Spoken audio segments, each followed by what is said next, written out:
La Facultad de Derecho da la más cordial bienvenida a todas y todos nuestros seguidores a la conferencia magistral dictada por el maestro Roberto Velasco Álvarez, que será moderada por la doctora Diana Arley Iescas.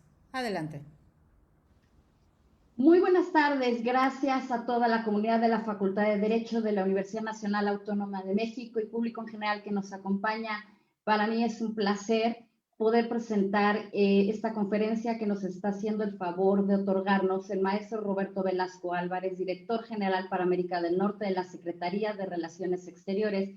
Y para un evento de estos tenemos la gran presencia de nuestras distinguidas autoridades involucradas en el marco del programa por el cual se está dando esta conferencia, que es un diplomado sobre el Tratado de Libre Comercio entre México, Estados Unidos y Canadá, implementado, apoyado por la Fundación Escuela Nacional de Jurisprudencia en coordinación con el Seminario de Estudios sobre Comercio Exterior. Doctor Raúl Contreras Bustamante, muchísimas gracias por su constante apoyo a los programas de profesionalización de la facultad.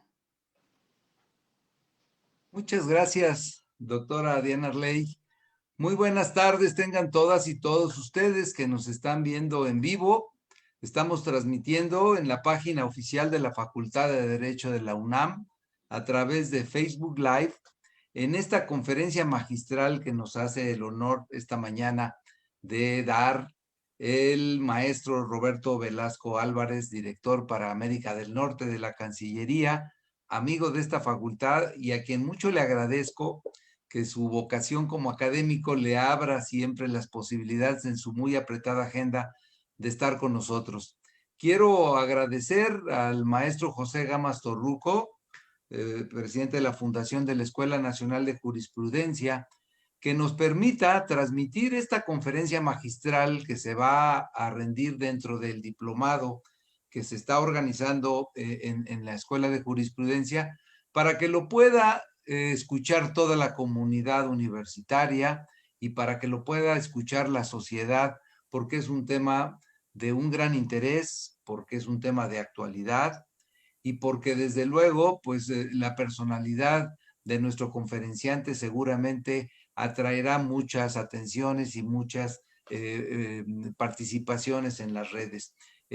Quisimos que esta conferencia se abriera pues para aprovechar la presencia de nuestra personalidad y para poder seguir dando estas actividades extracurriculares que día a día da la Facultad de Derecho para contribuir a que pues las medidas de restricción y de aislamiento pues puedan ser más llevaderas y que puedan contribuir de mejor forma a la educación, a generar conocimiento y, por qué no, también a difundirlo a la sociedad. Creo que para todos será muy interesante escuchar de uno de los actores principales de la Cancillería los retos y los desafíos que tiene el Tratado de Libre Comercio con Canadá, con Estados Unidos, pues lo que se ha comentado, si tendremos algunas cuestiones que tendrán que revisarse a la luz de las iniciativas que se están presentando en el Congreso sobre materia energética, específicamente en materia de electricidad, las cosas que se tendrán que prever pues para reactivar la economía en este efecto brutal que seguramente la pandemia nos va a traer, temas de como la migración, como la colaboración para aspectos de seguridad, para controlar el tráfico de armas y de drogas, el turismo, que también se está seguramente viendo muy afectado, no solamente por las medidas de restricción, sino posteriormente, pues por la aplicación de las vacunas, las propias vacunas, en fin, creo que el tema va a dar para que el conferenciante pueda darnos luces y que nosotros podamos contribuir aquí en la Facultad de Derecho de la Universidad de la Nación para estudiarlo, para seguirlo desarrollando. Quiero saludar de manera muy especial al señor director de la Facultad de Derecho, el doctor Ruperto Patiño Manfer, que es especialista en estos temas de comercio exterior, del doctor Filiberto Pacheco, quien es el director del Seminario de Comercio Exterior, y de todos los profesores, Gustavo Uruchurtu, que están en esta aula atentos a lo que Roberto nos tendrá que enseñar y decir, y desde luego, pues que yo personalmente me voy a quedar a escuchar la conferencia para ver qué aprendo. Muchas gracias, Diana, y adelante. Gracias. Maestro José Gámez Torruco, muchísimas gracias. Pues es para mí la segunda ocasión, tuve la oportunidad de inaugurar este diplomado y estoy de plácemes el día de hoy por la presencia del maestro Roberto Velasco Álvarez. Maestro Velasco, conocemos su profesionalismo, la eficiencia de su trabajo y la dedicación a la custodia de los intereses nacionales. Para nosotros es verdaderamente un honor el tenerlo aquí entre nosotros. Desde luego, pues ya habíamos antes platicado respecto al seminario, a los propósitos del seminario, pero una vez más destaco que estamos totalmente abiertos en la Fundación por indicaciones del señor director de la Facultad de Derecho a todos los temas que sean de interés nacional y desde luego pues lo que la Secretaría de Relaciones Exteriores nos tiene que decir a través de uno de sus directores generales, que en este caso, pues, como he ya destacado, ocupa uno de los puestos claves y tenemos de veras el honor de escucharlo y de aprovechar todo su conocimiento. Es pues para mí un placer, además, darle la bienvenida.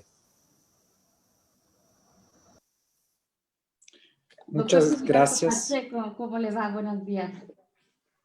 Muchas gracias. Buenas tardes a todos. Quiero en principio agradecer la presencia de mi director, el doctor Alfonso Bustamante, que él con su esfuerzo nos dio un ejemplo día con día desde muy temprano conectarse a todos los eventos. Tal es así que le reiteramos nuestra felicitación por la medalla que el Congreso de la Ciudad de México le ha otorgado, consolidando muchos eventos como es este, que su agenda ahorita lo permite. Gracias, señor director, por estar con nosotros, por las palabras, para recibir a nuestro querido maestro Roberto Velasco, alumno de la Facultad Distinguido, que tiene la responsabilidad histórica, como dijo el doctor Gámez Torruco, de defender los intereses de la nación. Seguramente nos va a contar muchas cosas, no abrir los ojos en este tema. Agradezco la presencia, que sin su colaboración sería este seminario. Es la presencia del doctor José Gámez Torruco por albergar en las instalaciones de la antigua Escuela de Jurisprudencia, que también está impulsando el doctor Contreras la renovación de este recinto universitario. Lo está dotando de nuevos instrumentos, de un nuevo techo, consolidando un edificio más de la historia de la Facultad de Derecho. Y la presencia del señor director, el doctor Ruperto Padilla Maffer, que es como una referencia en el comercio exterior. Destaco la colaboración de agradecimiento para Lorena Redondo, para Norma, para Arley, para el maestro Gustavo, que está con nosotros, para Alicia Reyes, para mamá Angélica, para Cortemo y nuestro querido maestro Oscar Ramos Rosario también. Gracias, señor director, por permitir este tipo de eventos. Muchísimas gracias. Bueno, desde Joel Roberts Poinsett, en 1822, primer agente especial de Estados Unidos en México, que en esa ocasión lo único que se logró llevar fueron las Nochebuenas, y de ahí el nombre de esta planta en inglés. Las relaciones entre Estados Unidos y México son complejas por ser importantes. 199 años de una relación que siempre ha sido fundamentalmente comercial, desde la suscripción del Tratado de Amistad, Comercio y Navegación hasta el hoy-TEMEC. El diplomado versó sobre un análisis técnico, jurídico, económico y por supuesto que también político. La universidad tiene como misión fundamental la universalidad de las ideas. Es un compromiso y una instrucción que tenemos de nuestro señor director, el doctor Raúl Contreras Bustamante. Hoy esa historia y ese compromiso se cumplen con la deferencia que nos da nuestro invitado, y no podríamos hablar de una profesionalización y educación asertiva sin dar su justo lugar a la voz del gobierno del Estado mexicano en nuestro distinguido invitado, maestro Roberto Velasco. Lo dejo con la audiencia. Muchísimas gracias por su asistencia y aceptar esta invitación para nuestra comunidad universitaria. Muchísimas gracias, Diana. Muy buenas tardes a todas y todos. Es un gusto ser parte de este diplomado, Oportunidades y Desafíos en el TEMEC y su implementación legal. Siempre es un honor, como les decía hace un momento, participar en nuestra máxima casa de estudios, la UNAM, que es una institución que propicia siempre el diálogo y cuyas aulas han sido motor de la libertad de pensamiento en nuestro país desde hace ya muchísimos años. Obviamente me honra además compartir este momento con distinguidos juristas y especialistas en derecho internacional. Muchas gracias, doctor Contreras, doctor Patiño, doctor Uruchurtu, Pacheco, y también, por supuesto, el maestro Gamas, y claro, también un agradecimiento especial a Cuauhtémoc Mendoza, quien me extendió también la invitación para participar en este espacio. Y muchas gracias, Diana, por la moderación y los generosos comentarios hacia mi persona. Como todos ustedes saben, vivimos un momento complejo internacional a causa de la pandemia, que nos impone grandes retos y desafíos.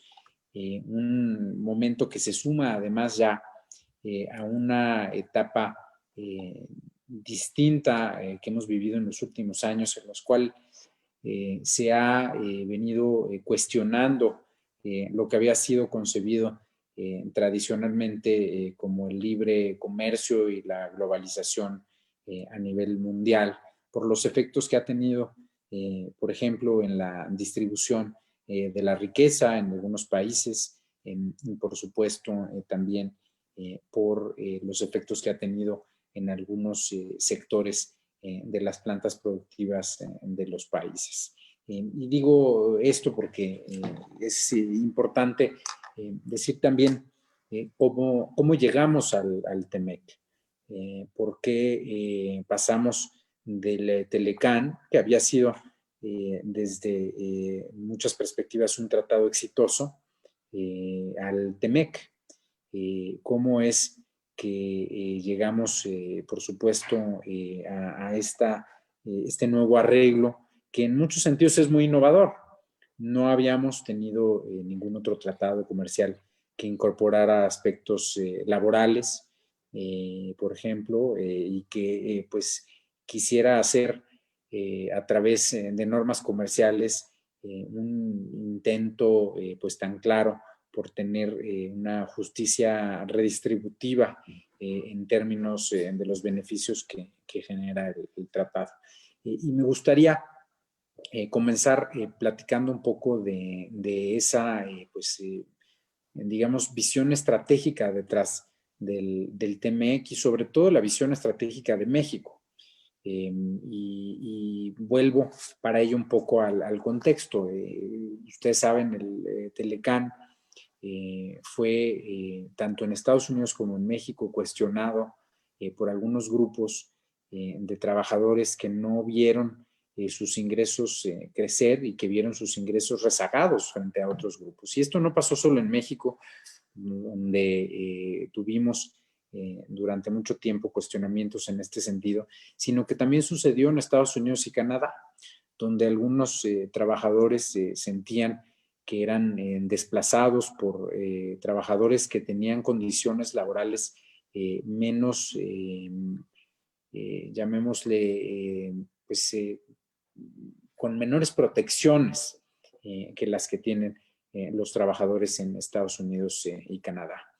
Muy importante decir, en México, si uno sigue la ley al pie, en una estructura gramatical, pues naturalmente que en realidad hay muchos beneficios a los trabajadores que ni siquiera existen en Estados Unidos y Canadá, pero naturalmente el reto fundamental, como pasa en muchos ámbitos de nuestra vida institucional, no está en la redacción de la ley, sino en su cumplimiento y su implementación.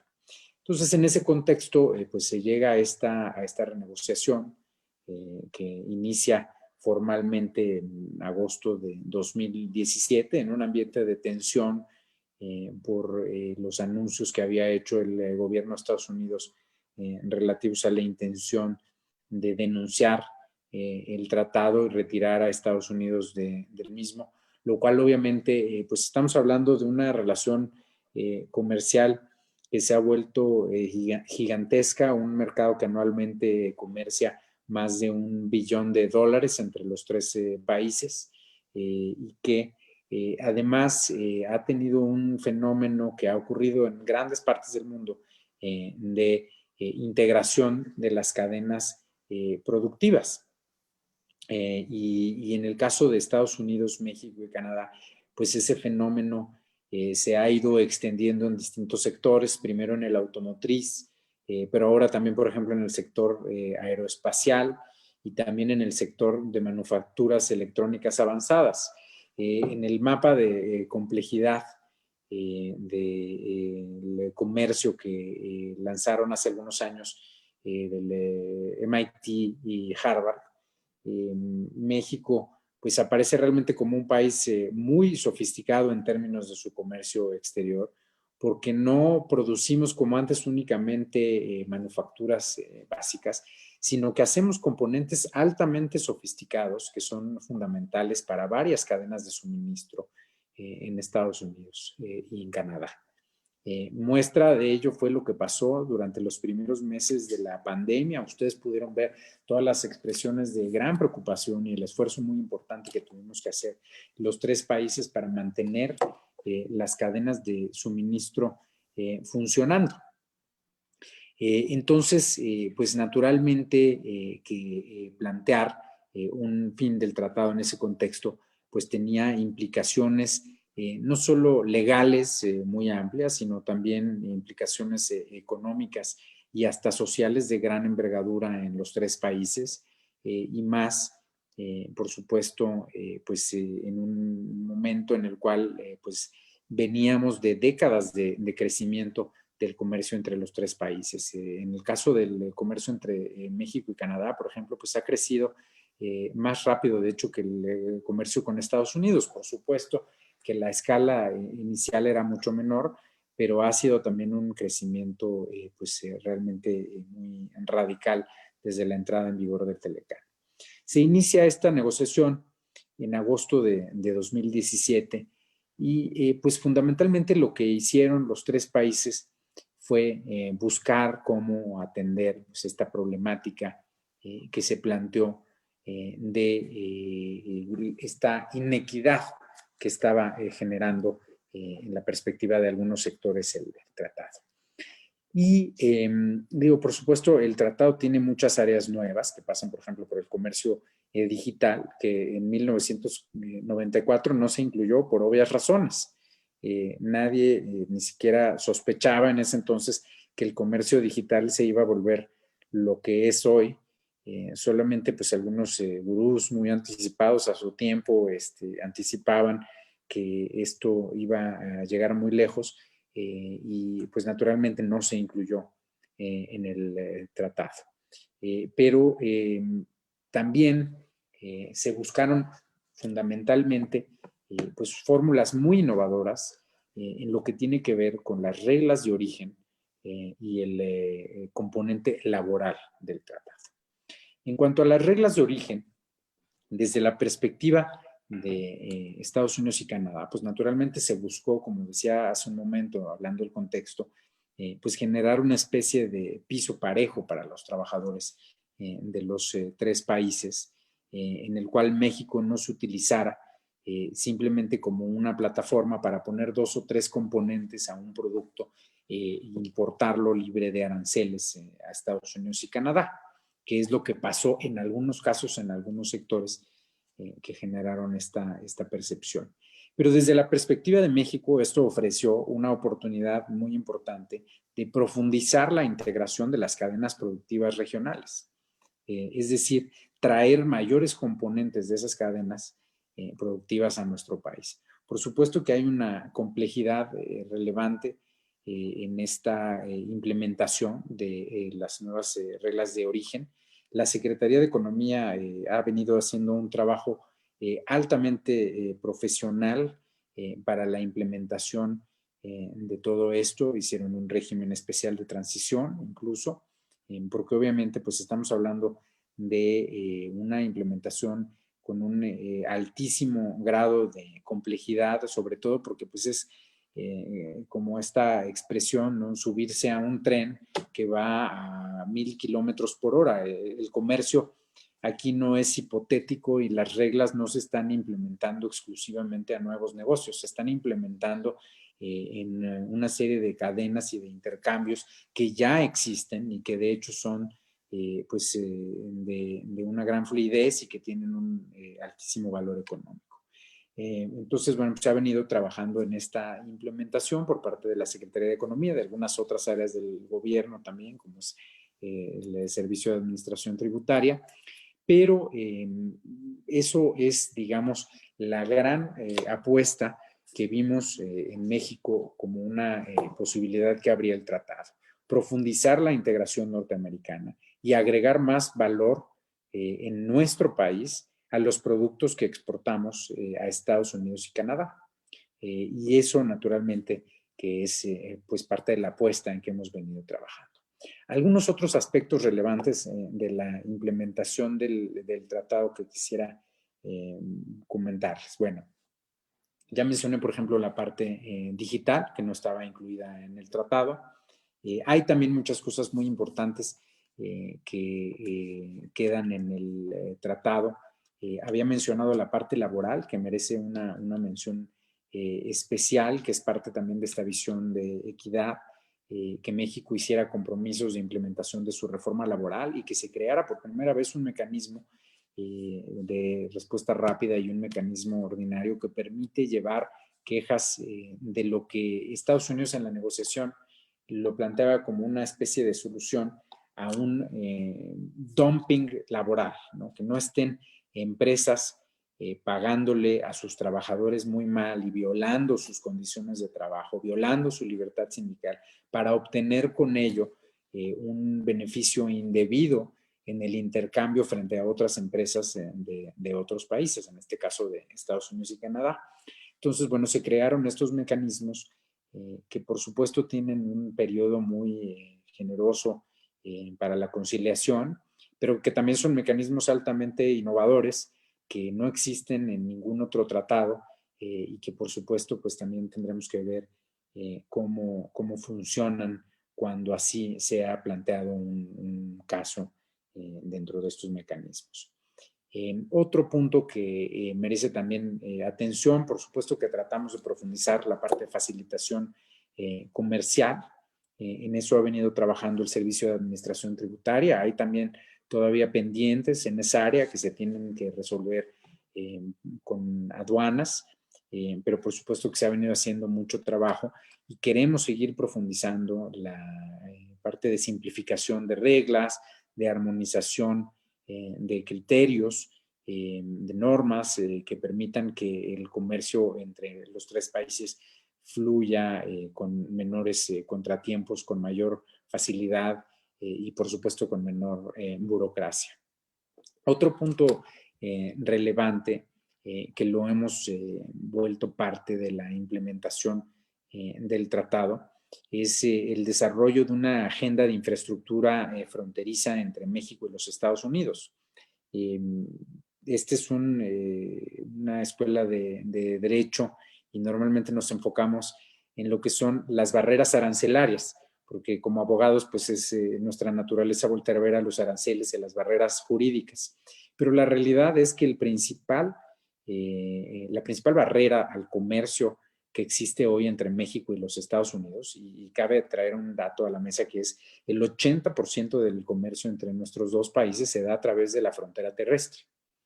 Entonces, la principal barrera no son las, barreras arancelarias que se han venido eliminando a lo largo de las últimas décadas desde que entró en vigor el TELECAN y que se ha mantenido esa liberalización del comercio en el TEMEC prácticamente intacta, sino la barrera principal son los tiempos de espera en la frontera. Las filas que se hacen todos los días en la frontera entre México y Estados Unidos y que, por supuesto, muchas organizaciones, el gobierno de México y el gobierno de los Estados Unidos, hemos hecho muchos esfuerzos para cuantificar cuánto valen esas filas que vemos en las garitas.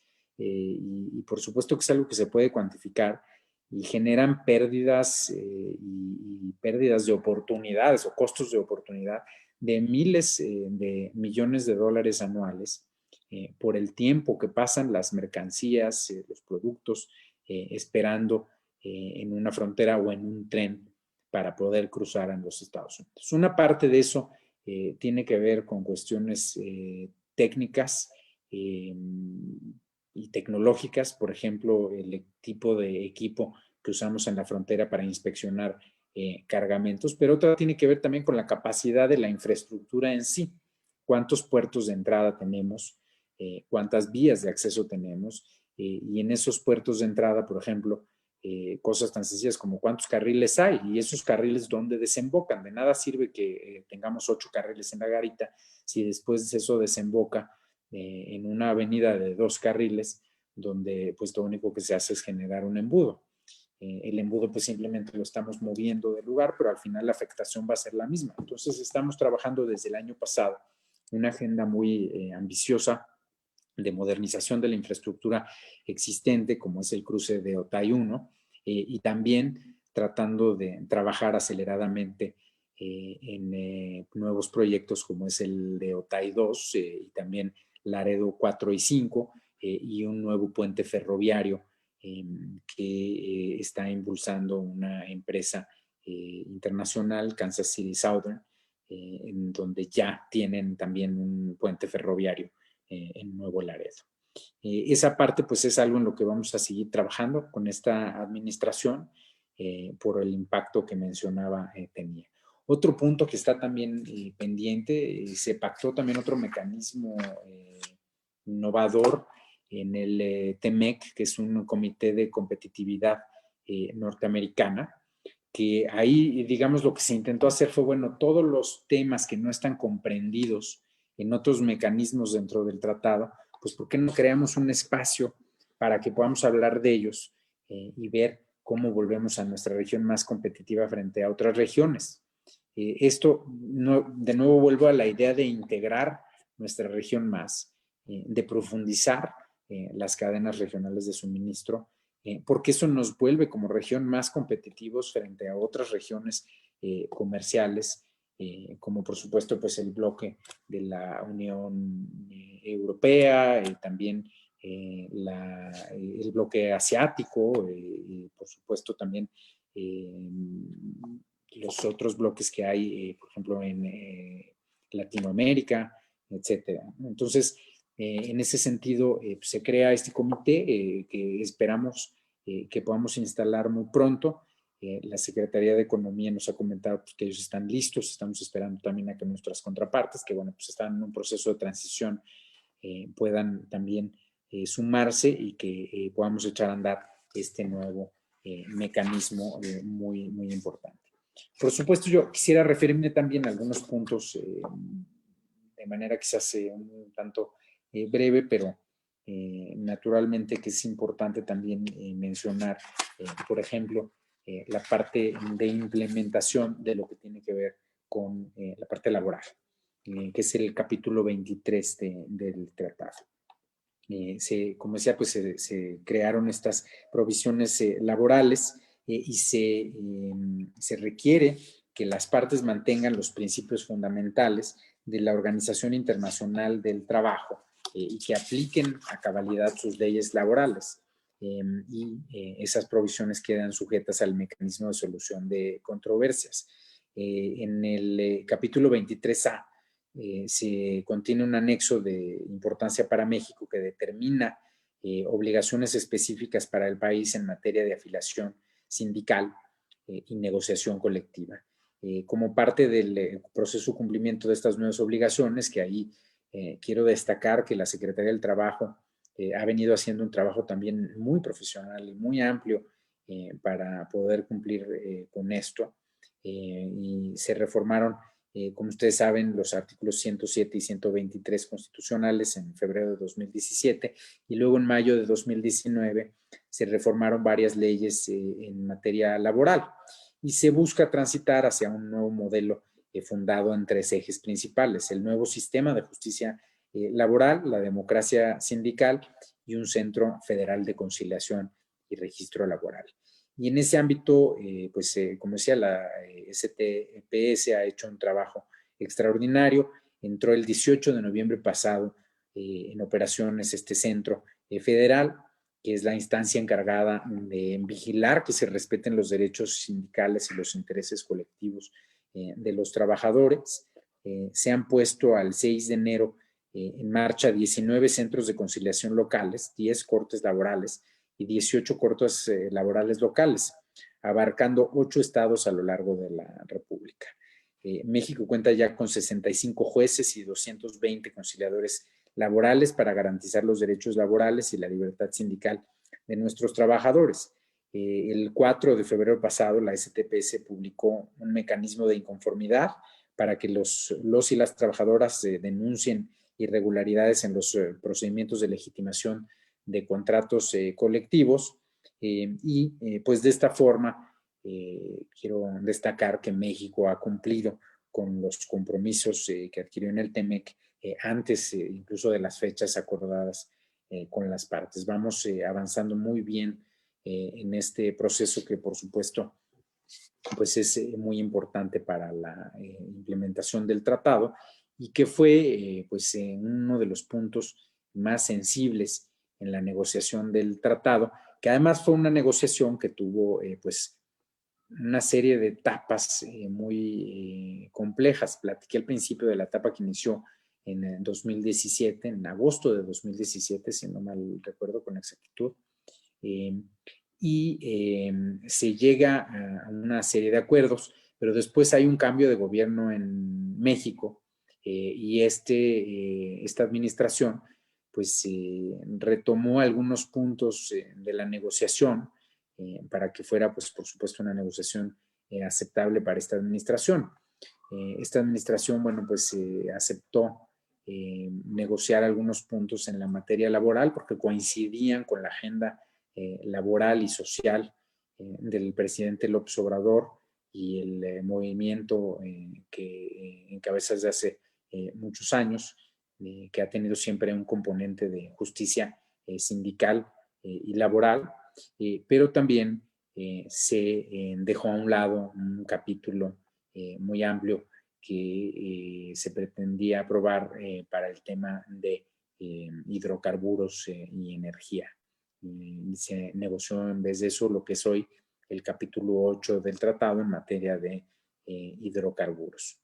Entonces, pues hay esta segunda etapa, se llega a un acuerdo con la administración del presidente Donald Trump, pero después llega una tercera etapa, que es cambia el Congreso en los Estados Unidos, cambia la Cámara de Representantes de mayoría, se convierte en una Cámara de mayoría demócrata, y los demócratas para aprobar el tratado pues también piden reabrir una serie de puntos fundamentalmente en materia laboral, también algunos en materia ambiental, pero fundamentalmente en materia laboral, en lo que tenía que ver con lo que ellos llamaban el enforcement.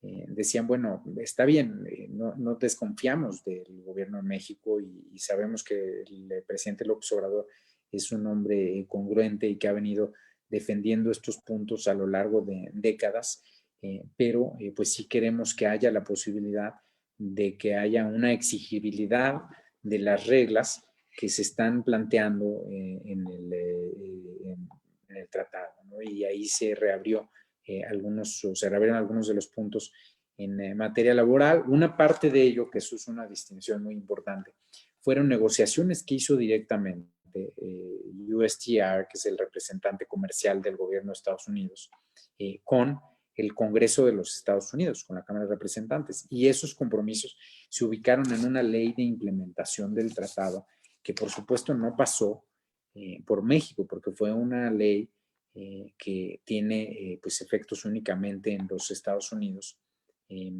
que corresponde pues al ámbito de su esfera de normas. Pero también se negociaron algunos puntos que sí involucraban a México, como este que está hablando de la implementación de la reforma laboral y que afortunadamente va muy bien.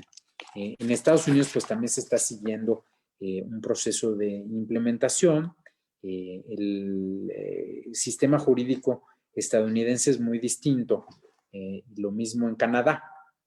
Nosotros aquí, en un sistema pues, basado en el derecho civil romano, tenemos un criterio en el cual, en el momento que se ratifica un tratado, se vuelve parte de nuestro régimen jurídico.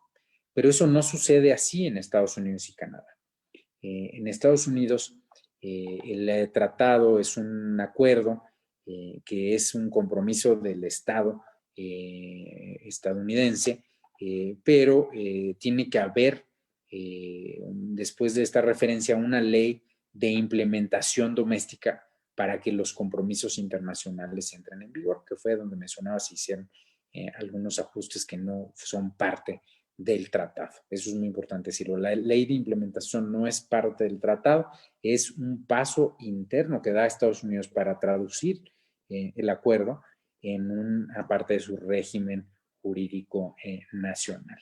Entonces, bueno, hubo que hacer también ahí un proceso legislativo. En Canadá este proceso es aún más complejo, porque no es solo una ley de implementación, sino que tienen que reformar una serie de decenas de leyes que tocan distintos ámbitos de la implementación del tratado para que el tratado entre en vigor. Entonces, bueno, pues ahí, justo en este proceso, en la parte estadounidense, fue donde mencionaba, como ya dije, que hubo pues estos cambios.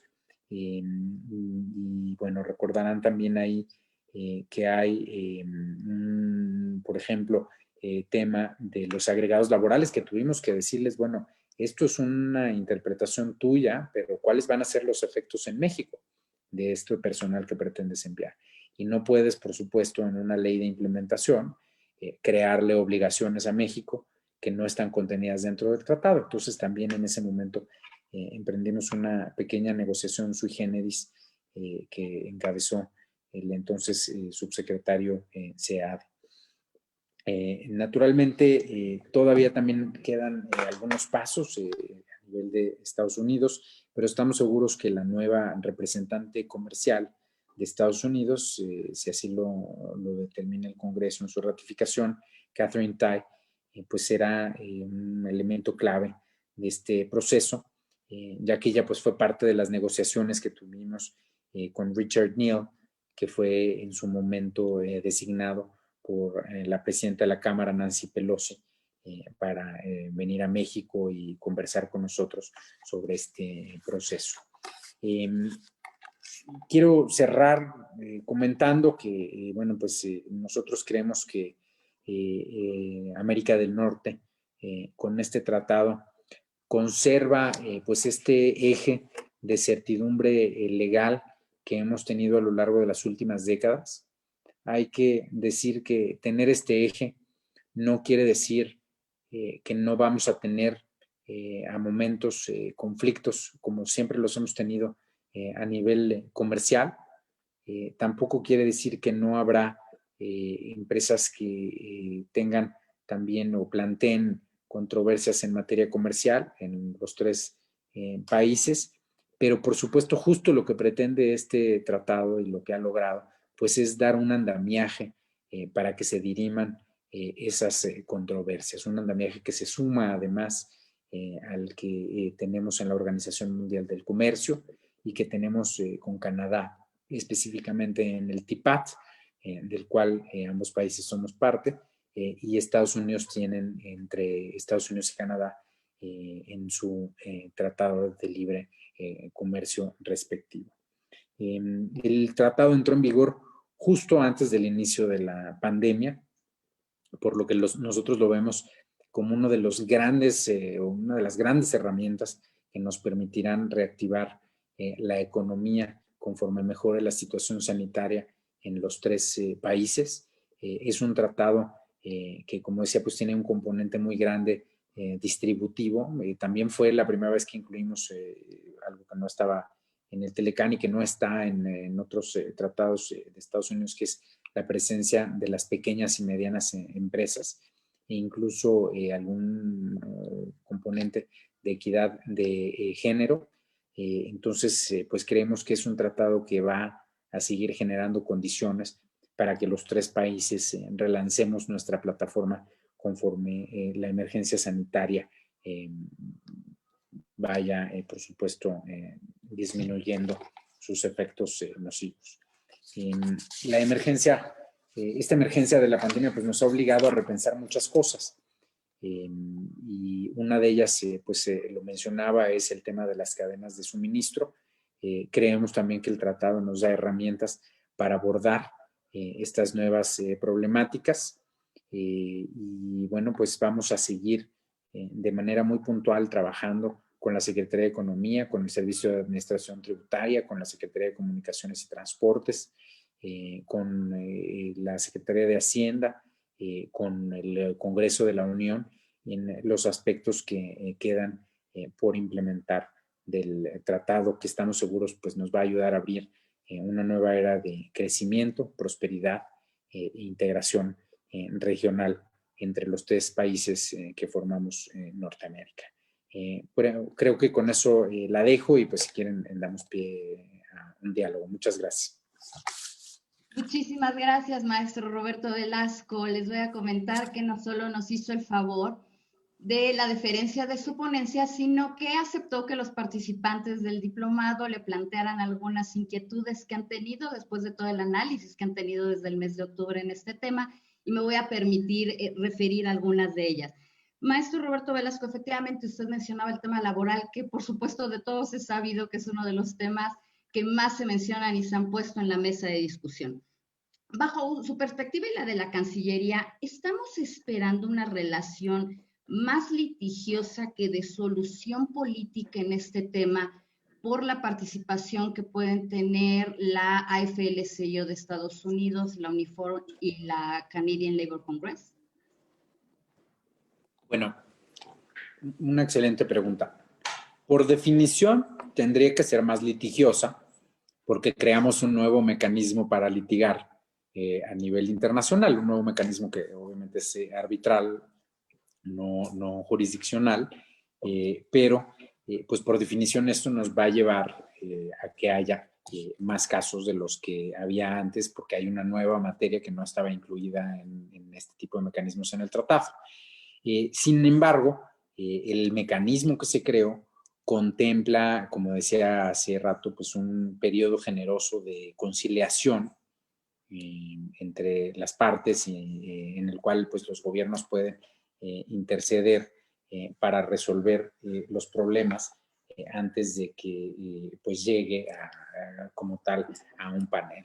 Entonces creemos que eso pues también va a ser una herramienta muy importante para que evitemos pues, los arbitrajes que quienes son especialistas en esto pues saben que son procedimientos largos, costosos y complejos. Ahora, en cuanto a la solución política, yo diría que los tres países pues estamos en un excelente momento de nuestras relaciones. Hemos además pues venido resolviendo problemas muy complejos a lo largo de pues, toda la historia de nuestras relaciones diplomáticas y pues tenemos ya todo un aprendizaje institucional de cómo resolver diferencias de manera política y estoy seguro que así lo vamos a seguir haciendo. Obviamente hay que distinguir, ¿no?, lo que pueden ser conflictos entre estados y lo que son conflictos entre un inversionista y un estado, ¿no?, que son cosas distintas. Yo estoy seguro que a nivel de los estados vamos a seguir privilegiando en todo momento que haya diálogo y que las soluciones pues se acerquen lo más posible a las soluciones políticas y lo más lejos posible del tema, como decías, pues del litigio y los conflictos. En la historia de las relaciones comerciales, en la vigencia del Telecán, las consecuencias económicas de esas disputas que México perdió no llegaban a más del 2% del comercio, del intercambio comercial total. Pero no ahora la Cancillería está viendo como un tema muy relevante no perder los primeros litigios, porque eso podría provocar una cascada de reclamaciones y de peticiones. Bueno, por supuesto que hemos hecho un trabajo a nivel jurídico de preparación de posibles casos, en particular con la Secretaría del Trabajo, con la Secretaría de Economía, que formalmente está a cargo de esa materia, y pues estaremos listos para defender los intereses de México cuando así sea necesario. Naturalmente que siempre también pues privilegiaremos las soluciones amistosas versus un procedimiento de arbitraje. Pero también muy importante decir, los procedimientos de arbitraje pues son complejos y costosos para todas las partes. Entonces, nosotros pues tampoco vemos un escenario de una gran proliferación de casos pues creemos que al igual que ha sucedido antes, pues habrá casos donde sea inevitable y habrá que defendernos de la mejor manera posible y por supuesto que en ese sentido pues los abogados han estado ya, como decía, pues trabajando y dialogando durante los últimos meses. Mucho se menciona entre los tres países de qué perdió cada quien y qué se dio cada quien. Pero usted mencionaba dos temas fundamentales y de una forma muy asertiva. Todo el tema de la infraestructura que nos comentó y lo del Comité de Competitividad. ¿No será que estamos perdiendo un poco la perspectiva de que es un logro regional? Yo creo que, déjame, pongo otro caso para tratar de hacer un punto. El año pasado me tocó encabezar una negociación sobre otro tema, que fue una negociación extremadamente compleja, porque en cierta medida era una negociación de juego suma cero, que fue el tema del agua en la frontera. En un año donde hubo lluvias escasas y donde había un rezago histórico, donde además pues había un muy mal clima porque se habían incumplido compromisos de México durante décadas, nos enfrentamos en un panorama donde pues sí había que hacer trasvases de agua y eso nos pone en un escenario donde un ganar-ganar pues no es tan fácil. Y eso fue lo más complejo de esa negociación. Hubo que ser muy creativos y minimizar esta parte de la suma cero, o sea, minimizar lo que se le iba a quitar a cada una de las personas involucradas y a cada uno de los estados y a cada una de las presas y de las cuencas, etcétera, ¿no? Entonces, eso lo hizo muy difícil. En la parte comercial, no tenemos algo así. Es muy difícil hablar de una negociación perder, ganar o de una negociación suma cero. Lo que hicimos los tres países fue cuáles son los intereses de cada uno y cómo podemos buscar soluciones que maximicen la ganancia de los tres, buscando, por supuesto, también que los intereses individuales de cada estado tengan pues algún tipo de solución. Decía lo de las reglas de origen y el tema laboral, que hay una apuesta de México también de profundizar las cadenas de suministro y de agregar más valor en nuestro país. Estados Unidos nos planteó, bueno, pues nosotros no queremos que México se utilice como plataforma para venir, ponerle un pequeño componente y meter libre de aranceles un producto que en realidad no fue producido en México, sino que fue producido en un tercer país que tiene reglas laborales aún más laxas y donde tienen salarios aún más bajos posiblemente. Entonces, atendimos esa preocupación de Estados Unidos creando una posibilidad para México de traer una parte de la cadena de valor que no teníamos previamente en nuestro país. Entonces, bueno, estoy diciendo todo esto para decir, yo creo que es muy difícil hablar de qué se ganó y qué se perdió. Yo creo que los tres países en lo general ganamos porque mantuvimos la certidumbre en el marco legal comercial entre nuestros tres países. Abrimos nuevos sectores al tratado que no estaban abiertos previamente. Creamos nuevos mecanismos en áreas donde había conflictos que no eran resueltos, digamos, en el marco predecible de un tratado y que nos ayuda, por supuesto, a, digamos, despresurizar tensiones hacia el futuro. Creamos también, por ejemplo, un mecanismo de revisión periódica del tratado que no existía antes, que desde nuestra perspectiva pues es algo que nos va a ayudar a que lleguemos también a un punto donde pues haya una intención de poner todo sobre la mesa y pues estar en esa gran tensión que eso generó. Creemos que pues esta revisión periódica y con ciertas reglas tiene la virtud de que pues nos va a permitir atender los problemas cuando sean digamos problemas de tensión y no cuando estén realmente ya al grado de generar pues un problema político. Entonces, creo que lo que sí es importante decir, pues como en toda negociación, se tienen que ceder en algunas cosas. Nadie puede quedarse con todo lo que pretendía, ni nadie puede, obviamente, pues ceder más de lo que está dispuesto, porque eso pues rompe la negociación. ¿Qué puntos, por ejemplo, Canadá y México fuimos firmes de no ceder? Que se ha hablado poco, por ejemplo, pero hay unas visas especiales del tratado, las visas TN o conocidas también como visas NAFTA en Estados Unidos, que Canadá y México defendimos mucho y logramos que se conservaran en el tratado. También mantuvimos la Comisión de Cooperación Ambiental que tenemos entre los tres países y defendimos esta parte ambiental y defendimos que se incluyera la equidad de género. Defendimos también algunos aspectos donde se pretendían imponer reglas que nos parecía que no eran adecuadas para el comercio entre los tres países y tuvimos que ceder en otros aspectos. Canadá tuvo que hacer algunas concesiones en el mercado de lácteos, por ejemplo, que es un tema sensible en Canadá.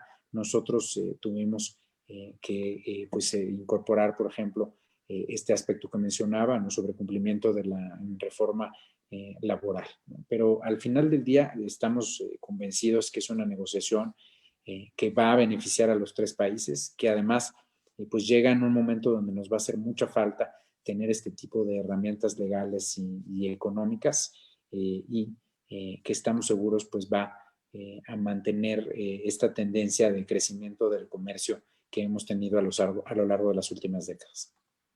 Maestro Roberto Velasco, exactamente con este tema del medio ambiente, yo quisiera que nos platicara de la primera reclamación, petición que ya se presentó en contra del gobierno de México semanas atrás por la supuesta ausencia de tutela efectiva en la preservación y protección de la tortuga caguama en el Golfo de Ulloa. ¿Qué nos puede comentar hasta este momento de la respuesta que va a dar México para evitar la instalación de un panel? Bueno, la parte técnica de la respuesta al caso le corresponde, por supuesto, a la Secretaría de Economía y yo no tengo los detalles para aportar en el caso. Lo que hemos hecho en este y otros casos similares, y estoy seguro que lo vamos a hacer en esta ocasión, pues es también tratar en un inicio de evitar llegar al arbitraje, ¿no? De hecho, en esta área coordinamos, por ejemplo, en distintos momentos los esfuerzos que se han hecho también para proteger a la vaquita marina, que es un elemento también que ha sido de conflicto, y la pesca ilegal en algunos puntos. Y estoy seguro que pues vamos también a tener una oportunidad de tener una solución amistosa en este sentido. Pero de nuevo, no tengo los detalles del caso, es algo que en ese aspecto técnico pues, le corresponde a la Secretaría de Economía. Finalmente, para la Cancillería, independientemente de todo lo que ya nos comentó, ¿cuáles son los temas a los que les están dando una prioridad y una prevalencia respecto de todos los que se están incorporando en virtud del TEMEC? Bueno, mencioné ya uno que es la infraestructura fronteriza. Definitivamente eso es algo muy, muy importante para nosotros. También hay un gran interés de los dos países en avanzar en los compromisos que se hicieron respecto a facilitación comercial, porque sabemos también que es algo que tiene mucho impacto. También otro punto relevante que es de interés compartido es la implementación de la reforma laboral, que ya mencioné, y es una prioridad, yo diría, de los tres países también, porque tenemos nosotros en nuestro país un interés de que haya mejores condiciones para nuestros trabajadores y hay pues de su lado un interés de que se cumpla lo que se estableció en el tratado y en los compromisos que se hicieron. Otro aspecto creo muy relevante, pues estamos también analizando cuál puede ser una agenda de atracción de inversiones a nivel regional, ¿no? Eso también nos interesa mucho. Y un último punto que también mencioné, el tema de las cadenas de suministro, de cómo podemos tener un diálogo para proteger las cadenas de suministro y analizar las cadenas frente a emergencias como la que estamos atravesando. Por último diría, pues también hay un gran interés de los tres países de ver cómo podemos cooperar en todo lo que tiene que ver con la industria médica, farmacéutica y muy destacadamente también en este momento de vacunación. La historia de estos 199 años de relaciones fundamentalmente comerciales, políticas, sociales y también fraternales se explican con muchísimos personajes. El día de hoy tuvimos la deferencia de que nos tocará el privilegio de que nos las platicara el maestro Roberto Velasco, quien está construyendo esta historia. Muchísimas gracias por compartir esta visión con la comunidad universitaria. Finalmente quiero terminar de agradecerle, licenciado Cuauhtémoc Mendoza, gracias infinitas por hacer posible esta reunión. Extraordinario egresado de la Facultad de Derecho, estoy segura que el maestro Roberto Velasco no me va a contradecir, hoy es un gran miembro de la Cancillería. Maestra Norma Angélica Bello, muchísimas gracias por todo el apoyo y la guía que nos ha dado para este diplomado. Gracias a todos nuestros participantes, que aquí los tengo en línea y están muy pendientes de esta ponencia. Muchísimas gracias, maestro Gamas Torruco, por creer en este programa. Al maestro Gustavo Uruchurtu Chavarín, que es quien me ha dado mucha guía, nos da guía en estos temas. Por supuesto, doctor Ruperto Patiño Manfer, muchísimas gracias. Desde el seminario, el maestro Filiberto Pacheco. Doctor Raúl Contreras Bustamante, muchísimas gracias por creer en todos estos apoyos. Gracias por sus instrucciones, siempre trabajando no solo por la comunidad universitaria, sino por la sociedad mexicana, que es a quienes nos debemos, y el director se encarga de recordárnoslos a cada momento. Muchísimas gracias.